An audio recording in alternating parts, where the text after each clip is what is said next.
Hello,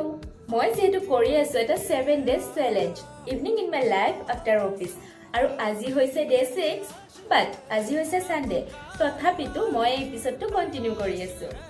আৰু যিহে ঠাণ্ডা পৰিছে সেইকাৰণে সন্ধিয়া অকমান জুই পুৱাই ললো আৰু জুই পুৱাই চাহু খাই ললো তাৰ পিছত মোৰ আকৌ চিপছ খাবলৈ মন গল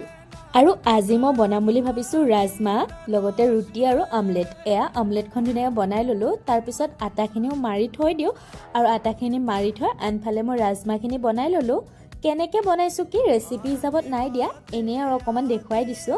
আৰু এয়া মই ধুনীয়াকৈ ৰাজমাখিনি বনাই ললো শেষত অকমান কচুৰি মেথি দি দিছো খাবলৈ ভাল হ'ব আৰু এয়া এতিয়া মই বনাবলৈ লৈছো ৰুটি আচলতে মোৰ ৰুটি ইমান গোল নহয় তথাপিতো আজিকালি বহুত জনা হৈছে আৰু এয়া ধুনীয়াকৈ বনাইছো ইমান ধুনীয়াকৈ ফুলিছে দেখিয়ে ভাল লাগি গৈছে আৰু এয়া হৈ গ'ল মই ধুনীয়াকৈ বনালো আৰু এতিয়া খাম বাৰু ভিডিঅ'বোৰ কেনেকুৱা পাইছে জনাব বাই